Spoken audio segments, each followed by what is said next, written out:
nguvu ya msalaba. Jambo la pili, nitazungumzia kufufuka kwa Yesu Kristo.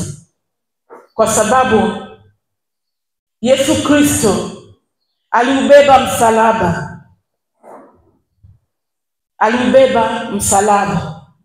Ule msalaba ambao aliubeba Yesu haukuwa msalaba wa kawaida.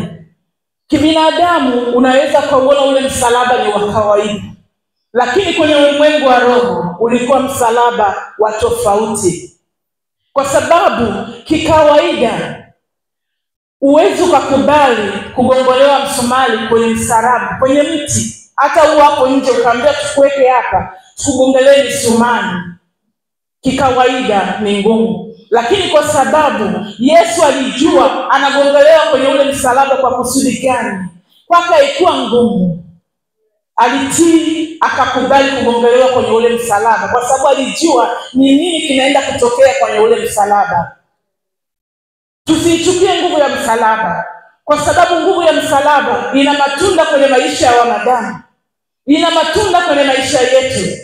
Yesu kukubali kusulubiwa, alikubali kwa sababu alijua kuna matunda mbele ya maisha yake na maisha yetu. Bwana Yesu asifiwe. Nguvu ya msalaba ilimvika Yesu taji ya utukufu. Nguvu ya msalaba ilimvika Yesu taji ya utukufu. Je, mimi na wewe ile nguvu imetuvika taji ya utukufu? Mimi na wewe ile nguvu imetusaidia nini kwenye maisha yetu mpaka leo? Kama Yesu ile nguvu ilimvika taji ya utukufu, kwa nini sisi tushindwe kuvika hiyo taji ya utukufu? Tunavikwa taji ya utukufu kwa kuamini. Yesu alivuka taji ya utukufu kwa sababu aliamini kile ambacho kinaenda kutokea katika ile siku ya mateso yake. Bwana Yesu asifiwe. Kwa sababu Yesu wakati anasulubiwa alikuwa na uwezo wa kufanya vurugu ya aina yoyote. Alikuwa na uwezo wa kujitetea kwenye ule msalaba. Alikuwa na uwezo wa kuita malaika kwamba wailishe kile kitu ambacho kilikuwa kinatakiwa kutokea ile siku. Lakini kwa sababu alisikia sauti ya baba yake na akaitii, na alijua kusudi la kusulubiwa kwake, kwa aliheshimu akapigiliwa ile misalaba, kwa sababu kusudi lake lilikuwa ni kuukomboa ulimwengu. Bwana Yesu asifiwe. Hakufa kwa ajili yake binafsi, alikufa kwa ajili ya kukomboa ulimwengu. Leo tunasimama kila mahali tunaongelea nguvu ya msalaba. Kwa sababu gani? Kwa sababu Yesu alianzisha safari akaimaliza, kwa sababu alijua anguko ambalo linaenda kutokea kwenye maisha ya wanadamu. Bwana Yesu asifiwe. Nikiangalia muda, Bwana Yesu asifiwe. Nguvu ya msalaba ilitupatanisha na Mungu. Nguvu ya msalaba ilitupatanisha na Mungu. Kwa nini nguvu ya msalaba ilitupatanisha na Mungu? Ilitupatanisha na Mungu ili tuwe karibu na tuweze kumsogelea na tuweze kuongea naye na kuweza kuvuka kwenye changamoto ambazo tunazo. Kwa sababu huwezi kumweleza mtu changamoto yako kama una upatano naye, kama una mazingira naye mazuri. Ndipo Yesu alisema ili hao watu niweze kuwa nao karibu, hebu nitengeneze upatanisho kupitia msalaba. Kwa leo tuna upatanisho, tuna msamaha, tuna upendo kwa sababu Yesu alitengeneza msalabani. Leo tunaweza kusameheana, leo tunaweza kuzungumza lugha moja kwa sababu Mungu ndiye aliyevitengeneza. Leo tuna uwezo wa kwenda Marekani, tuna uwezo wa kwenda South Africa kwa sababu ya Yesu Kristo, sio kwa sababu ya akili zako. Bwana Yesu asifiwe. Ule ni upatanisho. Leo tunaongea na taifa hili na taifa ile kwa sababu ya kazi ya Yesu. Yesu akumwaga damu yake msalabani bure. Haleluya. Nguvu ya msalaba ilimwaga damu kwa ajili ya dhambi zetu.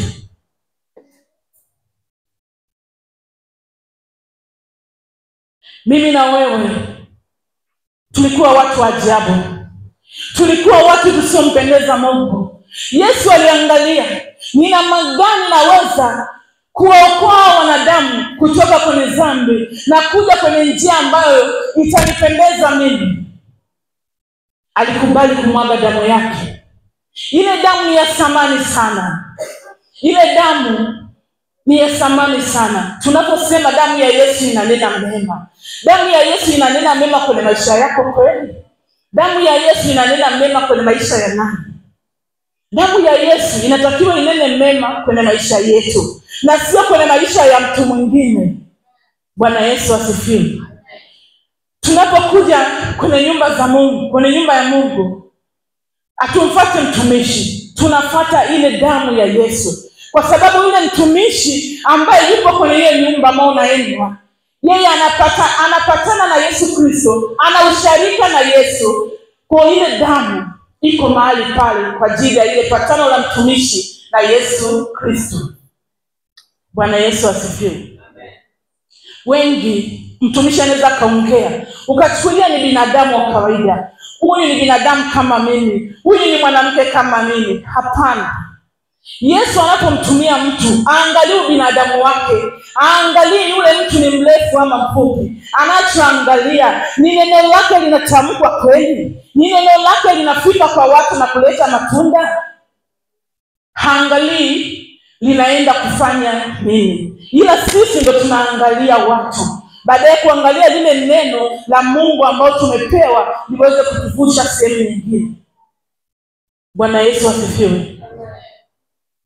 Bwana Yesu asifiwe. Damu ya Yesu imebeba agano kwa wanadamu. Damu ya Yesu imebeba agano kwa wanadamu na ina uwezo wa kumshinda shetani na ufalme wake wote.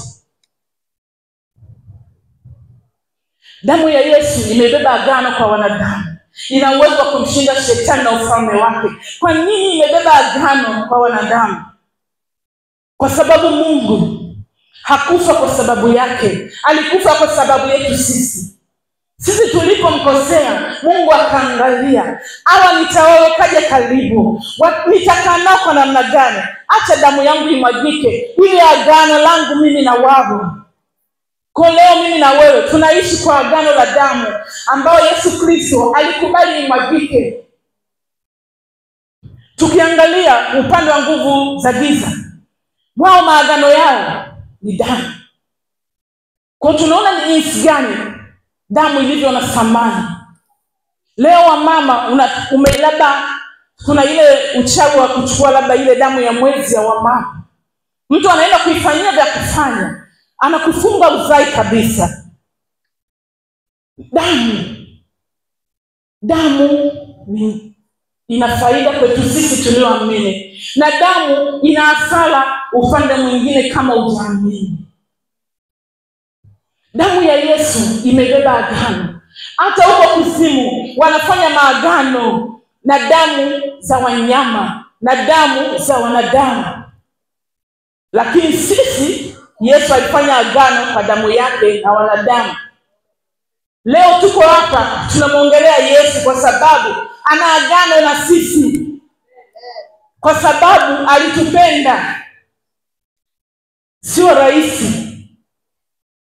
rahisi mtu yoyote asimame kama alivyosimama Yesu. Yesu alisimama kwa upendo. Yesu alitupenda. Bwana Yesu asifiwe. Tumepewa uwezo na nguvu na mamlaka kupitia Yesu Kristo.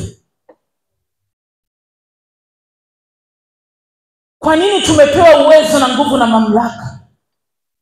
Yesu aliona tunastahili, aliona tunaweza. Ndio maana leo tumepewa nguvu na mamlaka. Hiyo mamlaka ambayo Yesu alitoa, hakuichagua kwamba hii mamlaka iende kwa watumishi, hii mamlaka iende kwa mapadri au kwa maaskofu. Hapana, kwa kujitoa kwake aliweka mamlaka kwa kila mmoja. Kila mtu ana mamlaka. Tatizo tunashindwa kuzitumia mamlaka. Tunajidharau na kujiona wadogo, tunajidharau na kujiona hatuwezi. Leo unaumwa, unasema ngoja niende kwa mtumishi. Leo unapata hichi, ngoja niende kwa mtumishi. Unasahau mamlaka ambayo iko ndani yako. Yesu aliweka mamlaka ndani yako. Kabla ya kwenda kwa mtumishi, jitamkie kwanza. Kuna wakati unasema naenda kwa mtumishi, je, umefia njiani hujafika kwa mtumishi? Lakini ukijitamkia huwezi kufia njiani. Huwezi kufia jangwani. Kwa nini? Ulitambua mamlaka ambayo Yesu aliweka ndani yako. Ukifa njiani ukutambua mamlaka. Bwana Yesu asifiwe.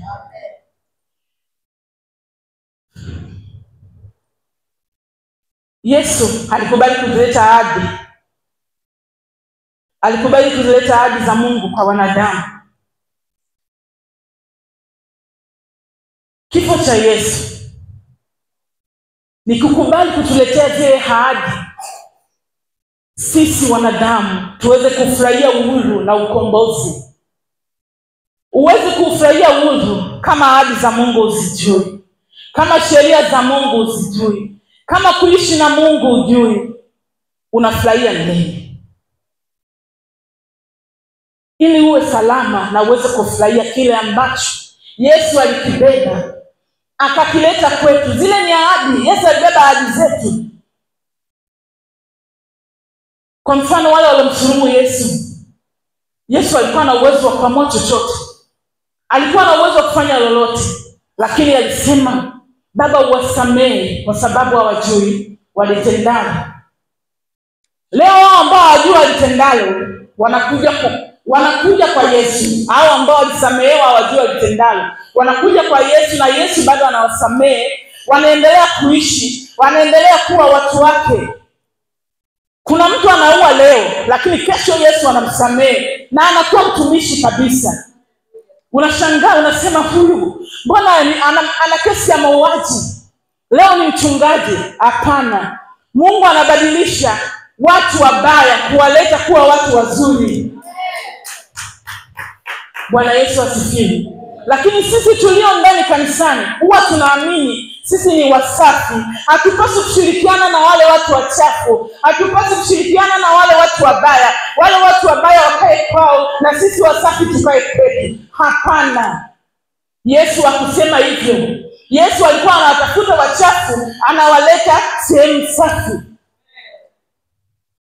Lakini sisi tunajibagua.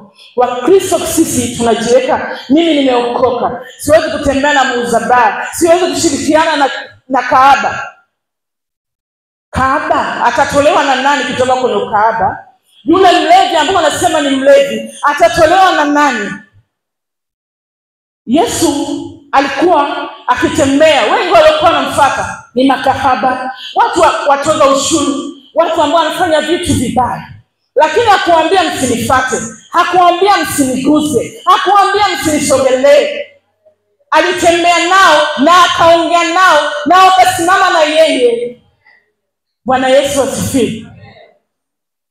Hata huyo Yuda alomsaliti Yesu, alimsaliti, lakini baadaye alijutia. Sisi ni kina nani? Leo unaogopa, unamuona mtu ametenda dhambi unamhukumu. Leo unamuona mtu ni mbaya unamhukumu. Sio sawa. Ukiwa Mkristo, msaidie yule ambao unamuona ni mtenda dhambi. Msaidie yule ambao unamuona ni kahaba. Msaidie yule ambao unamuona hafai. Kwako wewe hafai, lakini mbele za Mungu anafaa, kwa sababu Mungu wote alituumba yeye.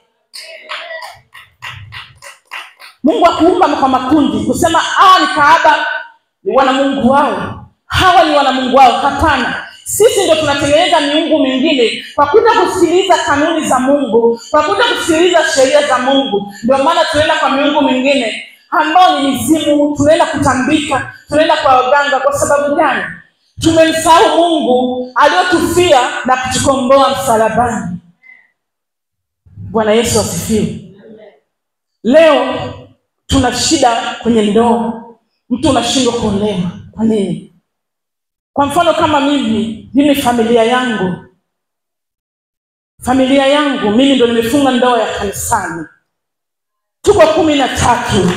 Let's imagine wanawake tuko kama 5. Mimi nimefunga ndoa ya kanisani. Dada yangu amefunga ndoa ya kimila. Leo uliza hiyo ndoa ya kimila, alikuwa anaishi kwa maisha gani? Kija nyumbani kwangu ananiambia unaishi vizuri na mume wako, unaishi vizuri. Yaani kwa nini shida? Kumbe shida alienda kwenye mila, mimi nilienda madhabahuni kwa Bwana. Leo siongelei kwa ubaya, mamangu amevunjika, mamangu hakuwahi kumiliki ndoa, lakini mimi nilisema nitamiliki ndoa, nitaolewa na sitoachika mpaka kifo kinitenganishe na mume wangu. Kwa sababu gani? Nilikataa ule utawala, nilikataa. Leo hatuolewi, mama yako hajaolewa, wewe unaolewaje? Ulikataa. Tumezaliwa, kila mtoto ana baba yake, kila mtoto ana mama yake. Hiyo laana ulikataa. Usipoikataa, lazima na wewe itatembea na wewe na kizazi chako. Wewe huolewi kama mama yako, wewe utazaa kila mtoto na baba yake kama mama, kwa sababu kuna chanzo. Wengi tunavijua vyanzo alafu tunakataa kuvifanyia kazi. Ukijua chanzo, kifanyie kazi. Na mimi kipindi nakataa, sikuwa Mkristo, nilikuwa Muislamu na nilikuwa na sala zote, lakini nilikataa. Nikasema sitaki walipopita wengine na mimi nipite. Nikasema sitaki kuleta mtoto nyumbani hapa bila ndoa. Dada zangu mimi wengine wamefukuzwa, wamezalia nyumbani. Nilikuwa naumia sana. Mama analewa jukuu kama 8-9. Kila mtoto ana baba yake. Yaani nilitembea, dada yangu ana watoto 4. Watoto wote kila mtu ana baba yake. Nilikuwa naumia. Nikasema sitaki nipite huku, na mimi nataka nipite njia yangu. Leo mimi ningepita kule, ningekuwa nani? Ningekuwa nani? Tukatae. Bwana Yesu asifiwe. Tukatae hivyo vitu. Inawezekana. Yaani usiamini tu kwamba sisi kwetu hatuolewi. Unaolewa. Unaolewa. Kuna mtu aliniambia hiyo ndoa au maigizo. Sasa huyo ambaye aliniambia ndoa yangu mimi ni maigizo, leo yeye ndo anaigiza. Kweli siongei uongo. Mimi naolewa mume wangu shahidi. Nilifanywa vurugu kanisani. Mpaka ukumbini ni vita. Tunakimbia kama tuko wapi. Kwa nini? Iliwaumiza. Kuna ukoo wetu hakuna utaratibu wa ndoa. Kwa nini huyu anaharibu utaratibu? Kwa nini huyu anavuruga? Leo nina miaka 20 kwenye ndoa. Hayo maigizo yako kwao, hawajaolewa, wanaenda miaka huko ya uzee kabisa. Lakini mimi pamoja na uzee wangu bado ninang'aa, bado ninaishi na bado ninamtumikia Mungu. Kwa sababu nilimwamini. Sikujua Mungu kama ananiandaa kuwa mchungaji. Sikujua kama Mungu ananiandaa kuolewa na mtumishi. Ila imani yangu ilinifanya nikatae ile tukio. Bwana Yesu asifiwe. Kiukweli niliikela familia yangu kupitiliza kabisa. Nilikuwa sitembelewi kwa miaka kadhaa. Mimi ni mtenda dhambi. Sitembelewi. Kaka yangu kwa mara ya kwanza baada ya miaka nahisi nimemzaa mtoto wangu wa pili, ananiambia nataka kuja nyumbani kwako. Nikasema ni maajabu. Nikamwambia wewe sikushuka kwanza, sababu nilijua hawezi kuja. Akaniambia wewe hata utani, mimi sikutani, niko maeneo fulani. Kwako hapa ni wapi? Naenda. Nikamshangaa sana Mungu.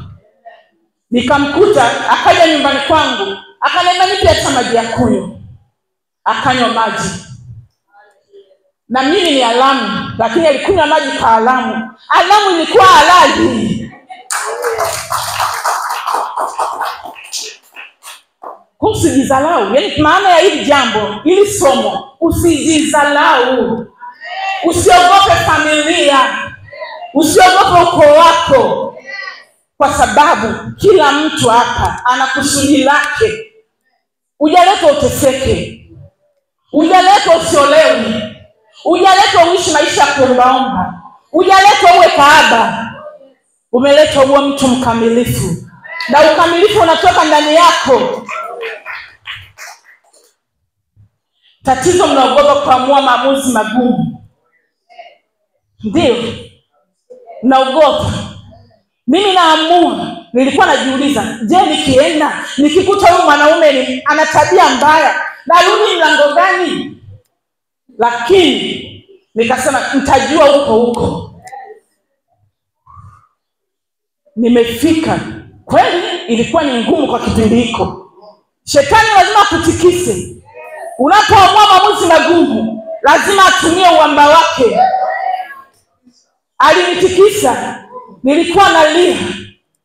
Nikamwambia Mungu, huu mwaka huu ikifika 2009, kama hujafanya kitu kwenye maisha yangu, mimi naondoka na rudi nyumbani kwetu. Lakini ule mwaka nilosema mwisho, na kipindi hicho nilikuwa sijui kusoma neno. Nilikuwa nasoma Biblia, ninashika nasoma mwenyewe, sifundishi na mtu. Nilisoma nikilala kwenye neti hivi. Sijasoma, nasoma ndo nalala. Lakini 2009 Mungu akafanya muujiza. Ambao nilisema mwaka wangu wa mwisho. Mimi nilikuwa naongea wa mwisho kibinadamu, lakini kumbe Mungu aliweka kwa uwezo wake kwamba huu mwaka wa mwisho kwenye mateso yako ni mwaka wangu. Mungu akaniambia huu ni mwaka wangu na wewe. Ndipo tukaokoka. Tukamjua Mungu mimi na mume wangu. Tukaanza safari moja. Mpaka leo tuko safari moja. Sasa wewe tunaogopa familia yako itakutenga. Usiogope. Hadi leo nimesimama hapa na nina vita bado. Haijaisha. Yaani inaenda inapungua. Lakini naamini aliyeanzisha safari na mimi ataimaliza safari na mimi. Hawezi kuniacha. Na uhakika. Yaani vita yangu naweza nikasema imebaki 30% ama 40. 60% Mungu amefanya. Sina kazi, sina chochote, lakini Mungu anaishi na mimi. Ninakula, ninasomesha watoto wangu. Sijaenda kwenye familia yoyote kumwambia mwanangu hajasoma, mwanangu ana ada. Mungu yeye ndo anajua ada anatoa wapi. Mimi kazi yangu kufikisha kwa Mungu. Mungu sina ada, mwanangu Januari anatakiwa aende shule. Tunashindwaje? Nawatia moyo ambao mjaolewa. Na siwatii moyo pia. Nawaambia ukweli kwamba mimi nilifanya hivyo. Maamuzi magumu yanahitaji roho ngumu. Yesu tuliambiwa jikane mwenyewe ubebe nini? Msalaba. Yesu alijikana akaubeba msalaba. Wewe ni nani usijikane? Wewe ni nani usijikatae? Leo unasali. Kesho utaitwa nyumbani kwenu kuna matambiko. Unaenda. Unasali miungu mingapi unaabudu hapo?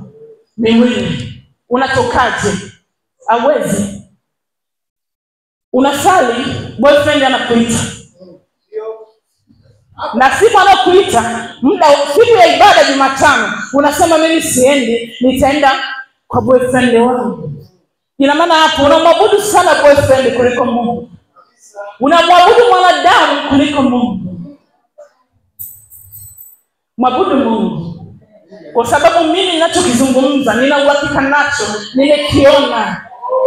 Na nimeona Mungu akifanya kwenye maisha yangu. Sio kwa maisha ya mtu mwingine, maisha yangu mimi. Kuna wakati mnaweza mkaona vitu ni rahisi, sio rahisi. Kusimama mimi leo hapa sio rahisi. Hii wiki kusimama hapa sio rahisi. Hata mngesikia nimekufa. Lakini kwa sababu Mungu alikuwepo. Mungu yupo. Leo niko hapa. Naongea na nyinyi. Kwa sababu hili jambo lilikusudiwa mlisikie. Ndio maana Mungu kanisimamisha. Bwana Yesu asifiwe. Maamuzi magumu yanaleta faida. Usipofanya maamuzi magumu faida huwezi kuiona. Kuna wakati lazima ufosi. Unganganie.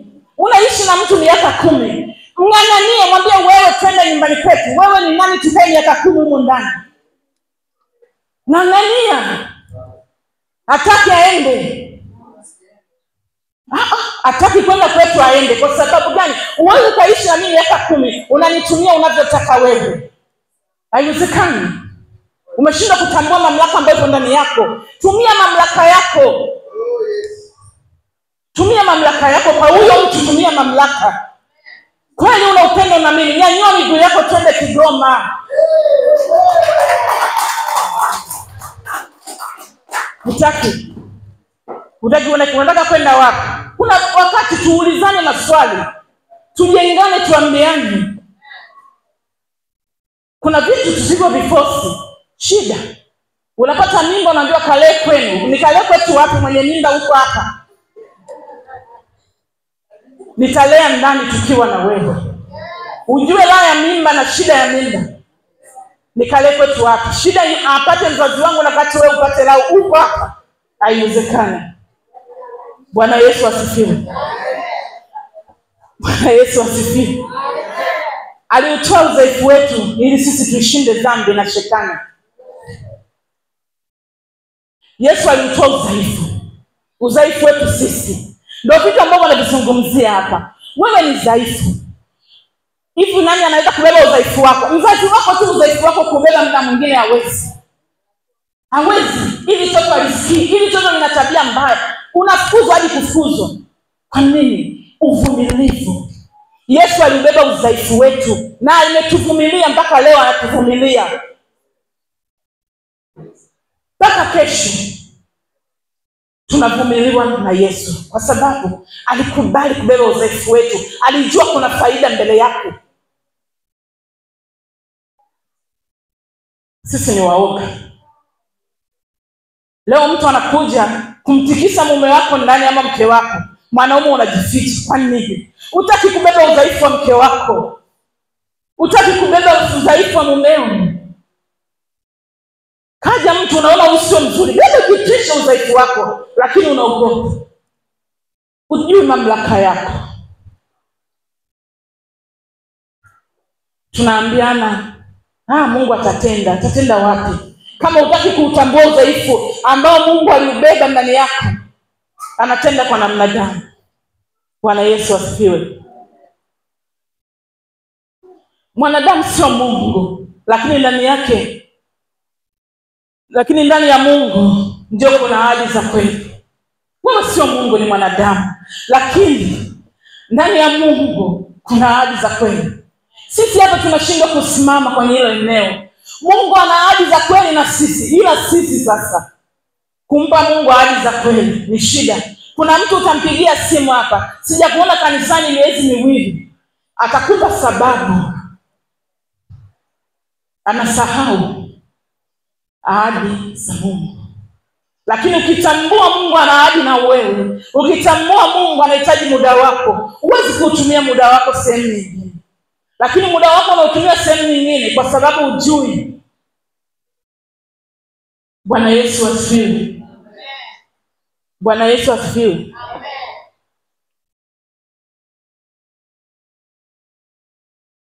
Shetani hana shida na wewe unaposikiliza mahubiri. Shida yake ni pale tu unapoyafanyia kazi mahubiri. Kwamba shetani hana shida na wewe.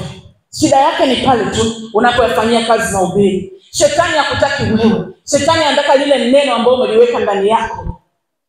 Shetani kazi yake ni uvurugaji, kwa sababu anataka kuvuruga kile kitu ambacho Mungu amekiweka ndani yako.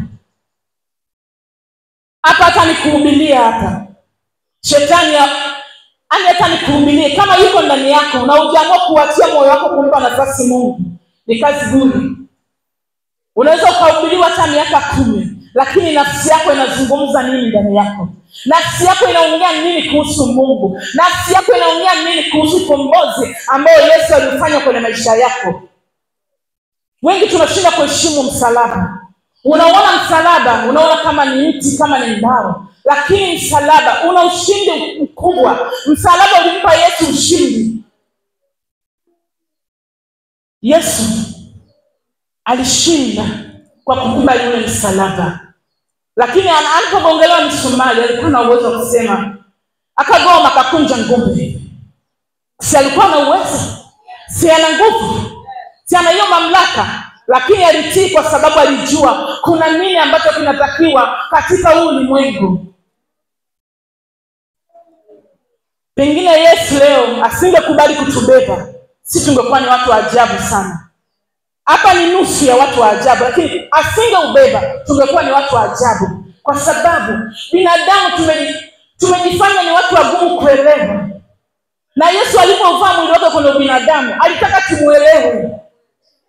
Lakini angekuja hapa kama roho tusingemuelewa kabisa. Lakini alipovaa ule binadamu akaja ili tumuone. Akasema hao watu nikiwa nimeuvaa huu mwili watanielewa. Watanielewa. Alitembea kila mahali tumuelewe. Alizunguka kila mahali ili tuweze kumuelewa. Pamoja na kuzunguka kwake tukamsaliti. Lakini yote hakuyaangalia. Akasema nitafufuka na watoto wangu. Nitafufuka na watoto wangu. Alisema nitafufuka nao. Akusema mimi nikifufuka, nafufuka mimi kama mimi, wengine wasifufuke. Hapana. Alifufuka akiwa na watu. Akufufuka mwenyewe. Maana yake nini? Akuwa mbinafsi. Kwa sababu ana upendo. Sisi leo hapa itakiwe mtu afe, afufuke na hata na mmoja wetu huko ndani. Yaani mimi nifufuke na fulani, haiwezekani. Nitafufuka peke yangu. Kwa nini? Tumejawa visasi. Tulikataa ukombozi. Yesu alitufia ili sisi tukombolewe, ili sisi tuwe huru. Sisi ni kina nani hatutaki uwe huru? Hivi uchoke maisha ya kukaa single? Uchoke maisha ya kuwa bachelor? Uchoke? Sasa kama unachoka, unachukua hatua gani? Chukua hatua. Bwana Yesu asifiwe. Bwana Yesu asifiwe. Kwa mfano tukimwangalia Adamu. Adamu alipomwasi Mungu, alipoteza vitu vingi sana. Unapomwasi Mungu, kuna vitu unavipoteza. Kuna ufalme unaupoteza. Sio rahisi. Adamu alipoteza vitu vingi sana. Nitazungumzia baadhi ya vitu ambavyo Adamu alivipoteza. Bwana Yesu asifiwe. Alipoteza uhusiano na Mungu na dhambi ikatawala. Adamu alipoteza uhusiano na Mungu na dhambi ikatawala. Leo tuna dhambi kwa sababu kuna uhusiano tuliopoteza na Mungu. Kuna dhambi zinatawala kwa sababu kuna uhusiano tumeupoteza na Mungu na tunaendelea kuupoteza. Kwa hiyo unapomwasi Mungu, kuna vitu vinakuweka mbali na uwepo wa Mungu. Unapoteza vitu kwa sababu unamweka mbali Mungu wako. Bwana Yesu asifiwe. Adamu akapoteza uzima wa milele, mauti ikatawala. Uasi ina maana unapoteza uzima wa milele na mauti unaikaribisha. Na mauti ninazungumzia sio mauti ya kufa kwamba nakufa mwili, yani unakufa, yani unakufa ile unazikwa kaburini. Mauti ninayozungumzia ni mauti ya kiroho, mauti ya ndani. Mauti ya ndani. Na maana unapomwasi Mungu lazima ndani ufe. Unaweza kujiona nje unatembea, mimi hivi ninatembea. Kwa nini mtumishi na ndani nimekufa? Umekufa ndani. Hujafa nje, umekufa ndani. Na matokeo ya kufa ndani yatakuja kutoka nje. Wewe ulikuwa muamini mzuri, unasali, unaomba, unafanya kila kitu kinachohitajika mbele za Mungu. Ghafla unakuwa muasi. Unaanza kufa taratibu. Unaanza kufa taratibu. Unakufa nje. Unakufa ndani, unakufa na nje. Pale unapokufa nje ndio ni matokeo ya wengine sisi kukuona wewe umekufa. Lakini ukifa ndani inakuwa ni wewe na Mungu. Lakini inapotoka nje sasa, hiyo hali imekisiri.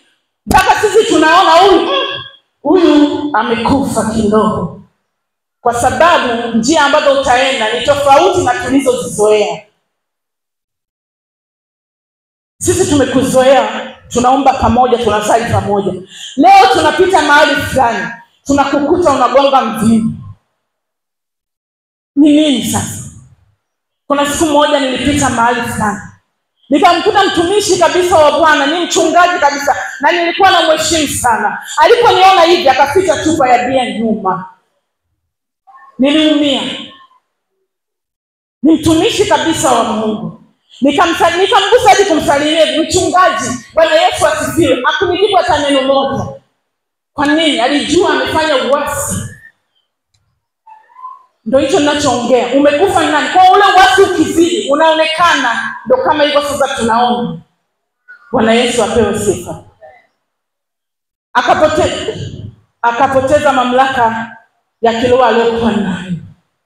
Kwa kuna mamlaka pia tunazipoteza tunapomwasi Mungu. Kuna mamlaka za kiroho tunazipoteza. Zinapotea tunapomwasi Mungu. Mungu anapomuumba mwanadamu, kuna nguvu ambayo inakuwa ndani yako. Na unapoamua kuokoka na kubadilisha ule mfumo wa maisha yako, Mungu anaweka nguvu nyingine tena ndani yako. Sasa ile nguvu, unapomwasi yeye, ile nguvu inapotea.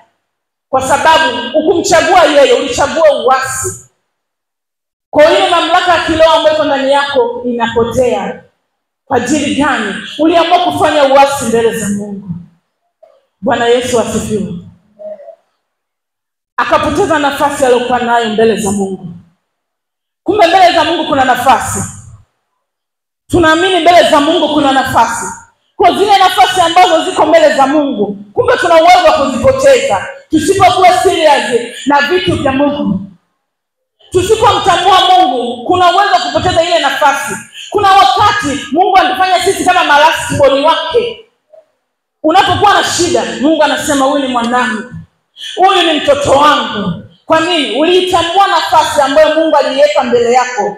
Kwa Mungu popote utakapotembea atakupigania. Nafasi yako haiwezi kupotea. Lakini tukiangalia hapa Adamu, alipoteza nafasi yake kwa sababu aliuingiza uasi ndani yake. Kwa nini wewe upoteza nafasi yako na wakati bado una nguvu, bado una uwezo wa kumtumikia Mungu? Leo Kristo tunasema amefufuka. Kafufuka kwa ajili ya nani? Kafufuka kwa ajili yako wewe. Hii ni kumbukumbu ya Yesu kufufuka. Sasa kama ni kumbukumbu ya Yesu kufufuka, wewe kumbukumbu yako iko wapi? Bwana Yesu asifiwe. Bwana Yesu asifiwe.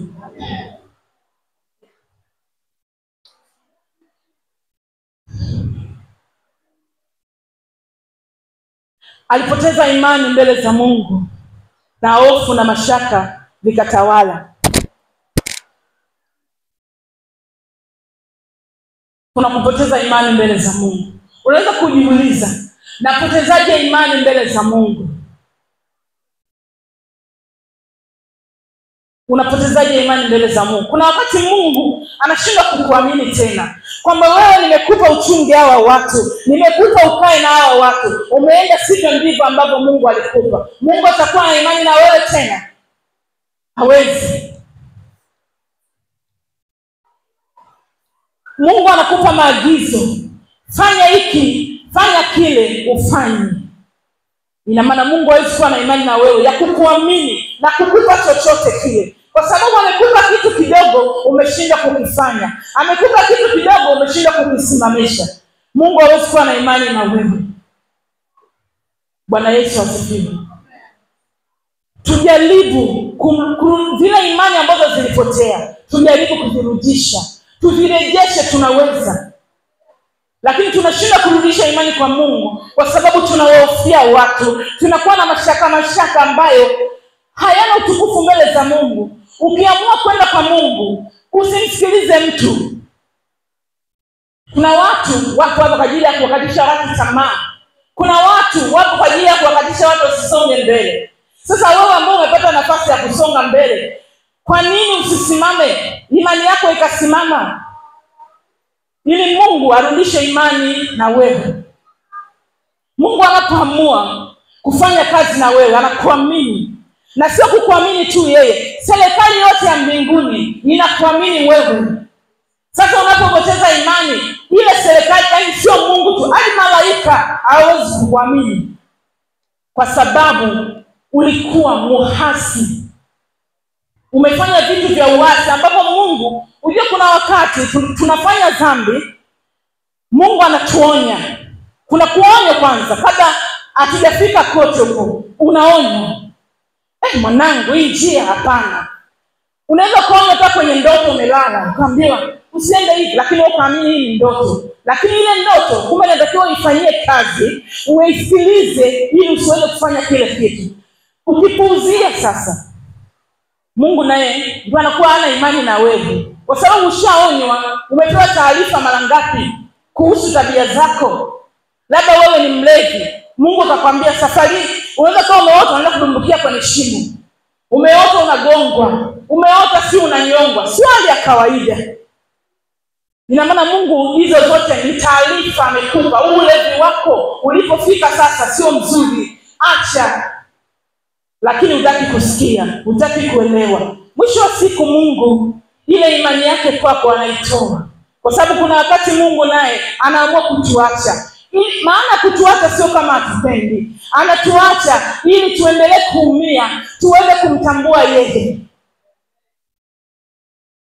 Kwa mfano kama Yesu alipopigwa, alikuwa asikia maumivu? Alikuwa anasikia.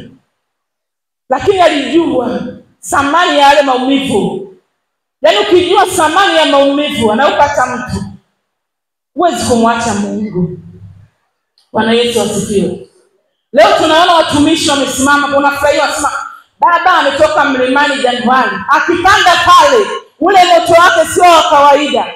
Lakini muulize, huo mwezi mzima amepitia nini? Mpaka leo anakuja kukulisha wewe kitu kizuri. Mpaka leo anakuja kukunyanyua wewe unatembea. Na haya mateso ambayo amepitia Yesu, bado tunayapitia watumishi mpaka sasa. Tunapita, tunavumilia ili kukomboa ulimwengu. Tunavumilia ili kukomboa kanisa. Hakuna utumishi wa urahisi. Hakuna. Eti umelala umeamka asubuhi. Lala amka asubuhi, mwekee mtu mkono kwa urahisi. Utaona. Yaani utaona, kwa sababu ukiteseka na hicho kitu, ili kitu kiwe na thamani, teseka nacho. Yaani Yesu leo tunamuona wa thamani kwa sababu aliteseka na sisi. Na sisi leo tunateseka pamoja na Yesu. Na ndio maana tunasema tumefufuka naye. Wewe unafufukaje na Yesu? Hujai kupitia mateso hata kidogo. Hujawahi kupitia mateso hata kidogo. Hujawahi kuumia, hujawahi kuteseka kwa aina yoyote. Unafufukaje naye? Fufuka na Bwana. Ukiamini kwamba Bwana aliyoyapitia yalikuwa ni kwa ajili yangu. Aliyoyapitia yalikuwa ni kwa ajili ya familia yangu. Leo tuko makanisani hapa, tunajiombea sisi. Mama yangu ni mganga, baba yangu ni mchawi, bibi yangu si ni mkuu wa mizimu, shangazi yangu sijui ni nani. Leo na kushangaa ukiwa unaomba mwenyewe, na wakati unapokombolewa wewe ni funguo wa kukomboa mnyororo ulikuwa nyuma yako. Usijikomboe mwenyewe ukasema, Waislamu tunasema ya Rabbi nafsi yangu. Hakuna ya Rabbi nafsi yangu. Unapokuwa kwenye Ukristo, ya Rabbi nafsi zetu. Usijikomboe mwenyewe ukajiangalia mimi, yaani haya mapepo yananitesa. Kila siku mimi sifanikiwi kwa sababu yao. Huwezi kupona kama hujaua mzizi. Umepanda mti, ule mti unaukata. Ukiukata umeacha kisiki, utaota. Kwa sababu ule mzizi uko chini. Unapoamua kukata mti, kata na kisiki. Ili ukikata kisiki kile kisiki kichukua kwa namna nyingine. Na wakati kinachukua kwa namna nyingine, na wewe Mungu amekupa namna nyingine ya kupambana na hicho kisiki. Wakitafuta namna nyingine, na wewe unatafuta namna nyingine. Kuna wakati tukishughulika na hivyo vitu, hata familia zetu zenyewe zinatuogopa. Mimi sipigiwi simu saizi. Familia yangu hainitafuti. Kwa nini? Kuna vitu nashughulika navyo. Leo mimi ni adui kwao, lakini naamini kwa sababu nawaombea. Kuna siku watasimama kama mimi, na wataamini kama mimi nilivyoamini. Vita sio ndogo. Yaani mimi vita yangu na Yesu ameniona YouTube, ndio vita yangu imeongezeka. Ukweli nasema. Ilivyorusha walivyoniona YouTube, kuna watu yaani mimi ndio nasema ngoja nimtafute. Napo kimtafuta ukiongea naye dakika 30 wewe ni shida. Lazima akimbie. Kwa hiyo tusiogope. Tusiogope.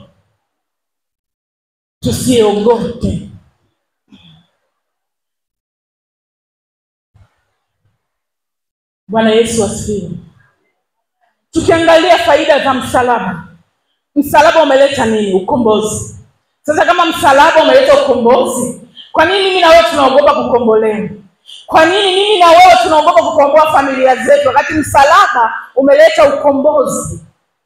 Yesu alikufa, akafufuka. Ina maana alipofufuka, kafufuka na maisha yako, kafufuka wewe upo huru. Kafufuka leo wewe ni mzima. Haijalishi ulikuwa hujafanya nini. Kwa mfano kama leo, siku kama ya leo, ulishajiuliza kanisani hapo umefuata nini? Na nyumbani kwako labda kuna kuku, kuna mchele, lakini ukaachana na vyote, ukasema ninaenda kanisani kusikia lile neno ambalo limeandaliwa kwa ajili ya maisha yangu. Yule aliyekula ubwabwa na wewe uliokula neno, nani ameshiba?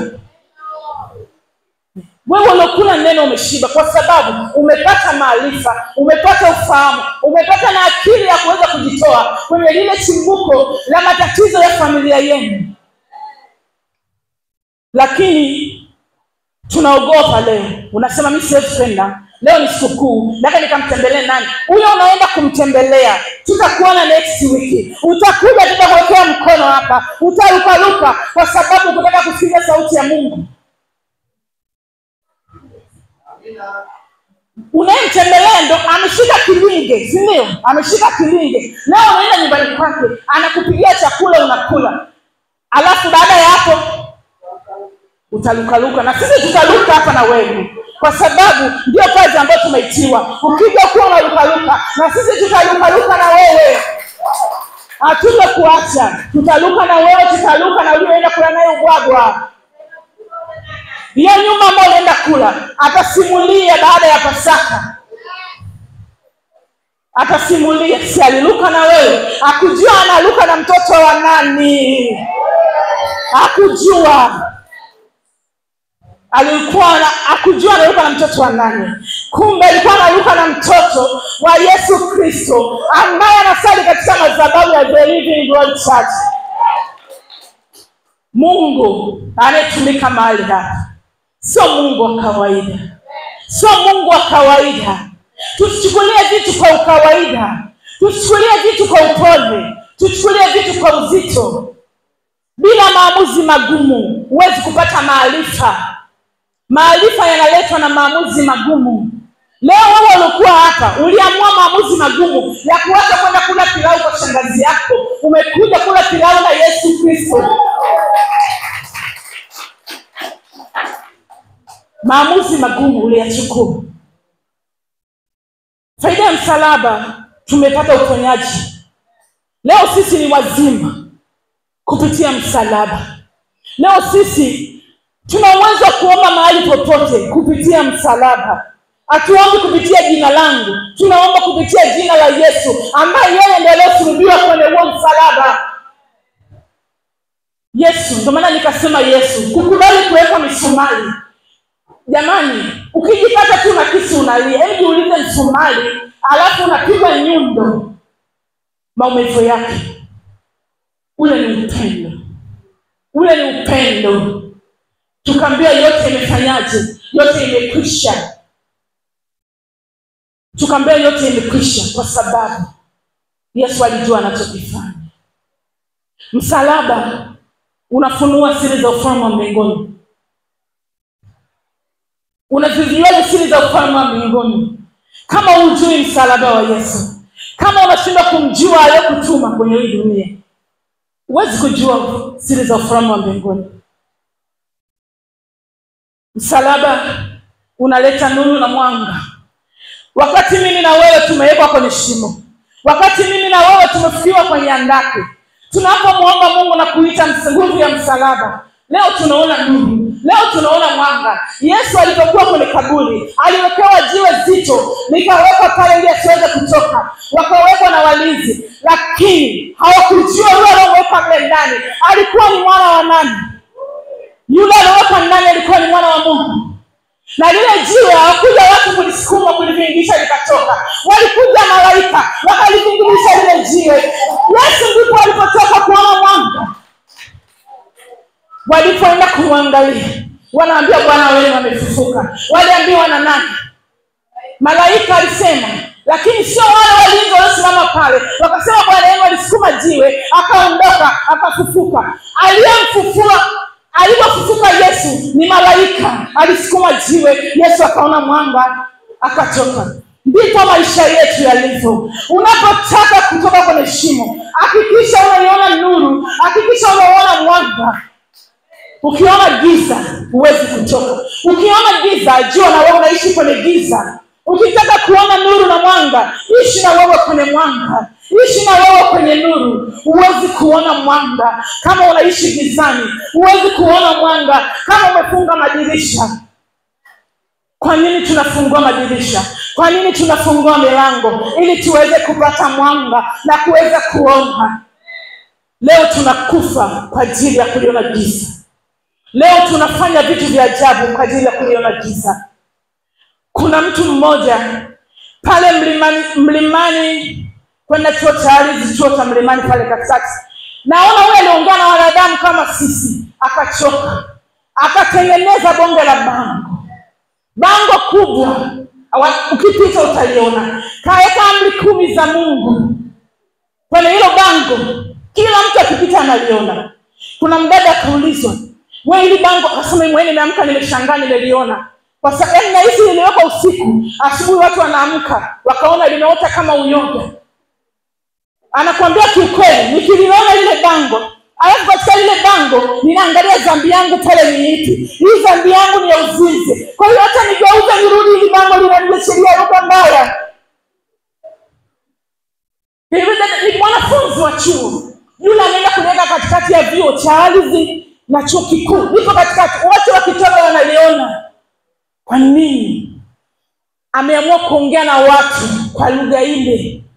Na ni Mungu ambariki kwa sababu anawakumbusha watu. Watu tunapotea. Ukiona pale umeshika panga, unaenda kuwa pameandikwa usiwe, unageuza. Bwana Yesu asifiwe. Tulipofika, dunia ilipofika ni mbaya. Usipoamua maamuzi magumu, narudia, usipoamua maamuzi magumu, usipoamua maamuzi magumu, safari yako haiwezi kufika. Utaishia njiani kwa sababu unaishi kwa mashaka, unaishi kwa kujionea huruma, unaishi kwa kuogopa.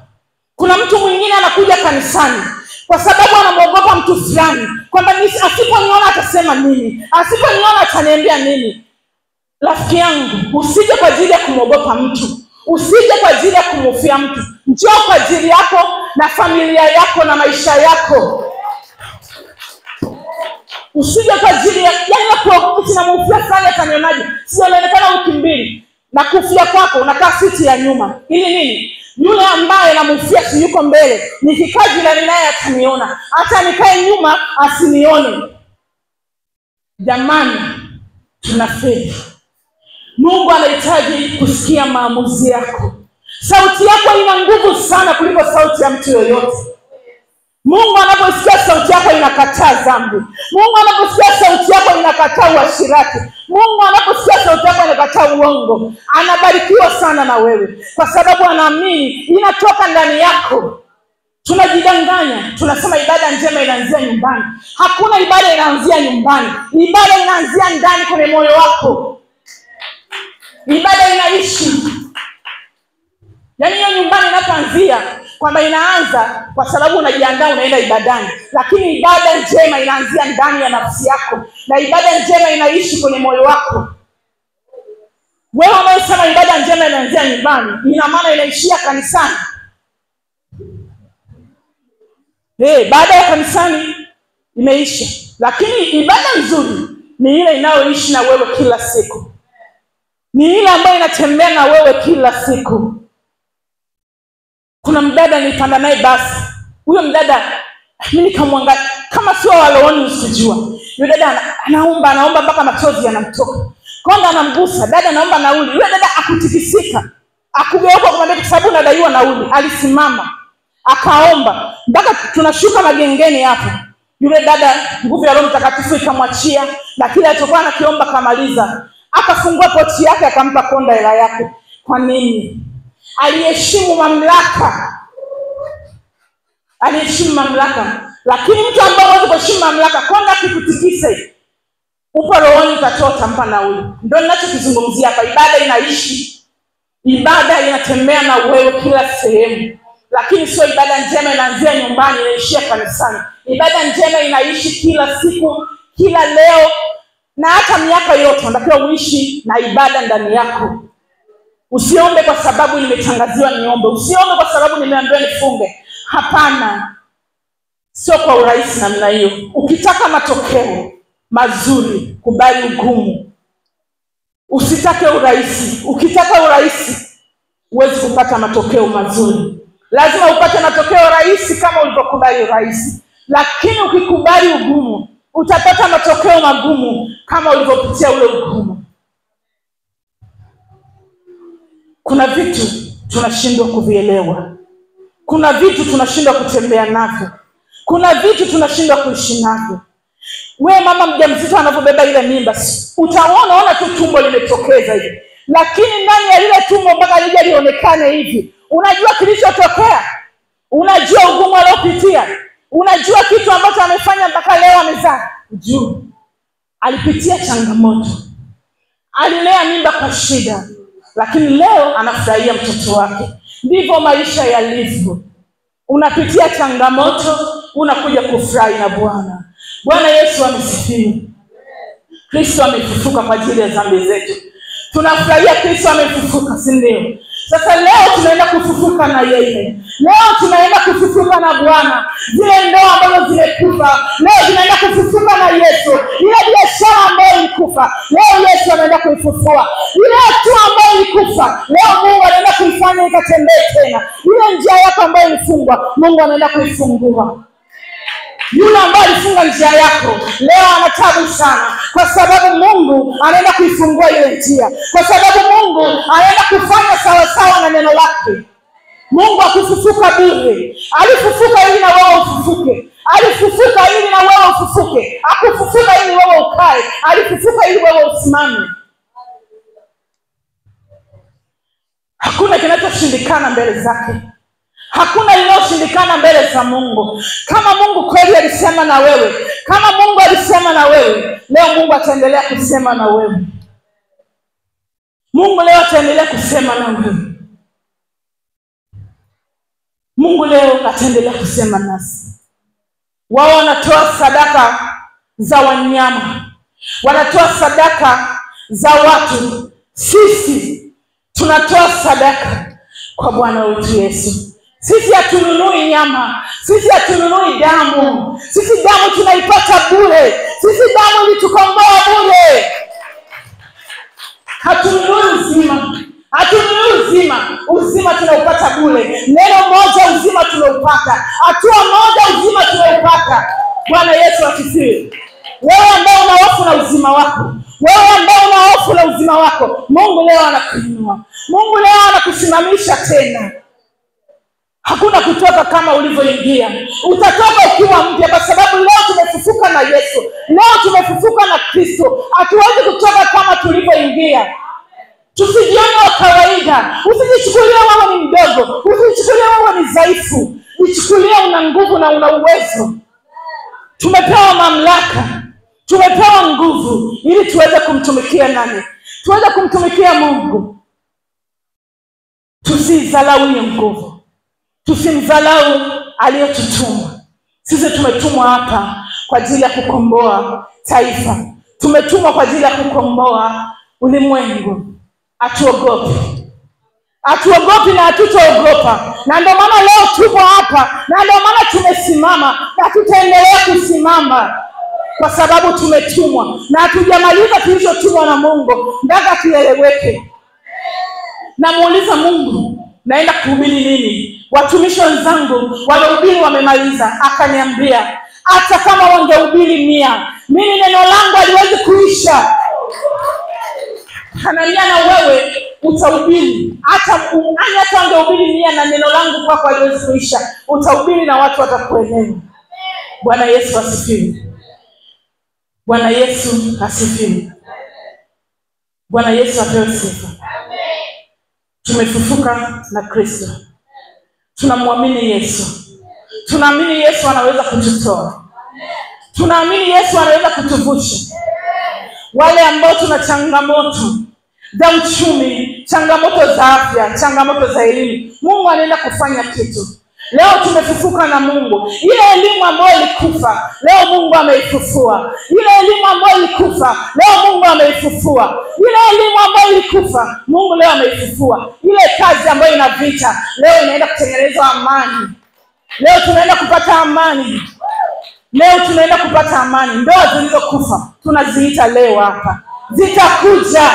Ndoa zilizokufa zitakuja. Sisi ambao hatuna ndoa, waume zetu wataitwa hapa leo, watakuja. Wataitwa hapa, waume zetu watakuja. Kila mtu atamwita mumewe mahali hapa. Wewe mwite tu, usitaje jina lake. Tusimame kila mtu amwite mume wake. Yule ambaye anahitaji mume leo, amwite mume wake mahali hapa aje. Tunyanyuke.